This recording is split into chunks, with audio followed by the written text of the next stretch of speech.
So మరి ఇంత tight స్కెడ్యూల్లో ఎట్లాగ ఇవన్నీ రాస్తున్నారు? కొద్దిగా గ్యాప్ ఉన్న టైంలో, వర్క్ చేసే టైంలో ఆలోచించుకుంటాను, ఈరోజు ఈ పదాలు రాయాలి అని చెప్పి. ఆ ఖాళీ టైంలో రాసేస్తాను ఇంక టకటక. గడ్డి కోసేటప్పుడే ఆలోచించుకుంటాను, ఇలా వర్డ్స్ రాయాలి, ఈ సిచ్యువేషన్కి ఈ వర్డ్స్ సరిపోతాయని చెప్పి రాసుకుంటాను. ముఖ్యంగా ఎక్కువగా రొమాంటిక్ రాస్తానని అంటున్నారు కదా, సో అనుబంధాల గురించి వీటి గురించి కూడా రాస్తూ ఉంటాను.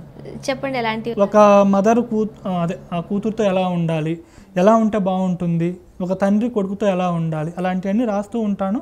రాసిన ప్రతి పదం హైలైట్ అయింది.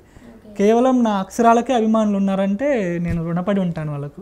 సో మీరు రాసి ఇన్స్టా తీసుకుని సాయంత్రం లోపు అవి పోస్ట్ చేస్తాను? వెంటనే ఇంకా రాసి వెంటనే పోస్ట్ చేస్తాను. సో దానికి సంబంధించిన ఆ ఇన్స్టా నాలెడ్జ్ అంతా ఉంది మీకు?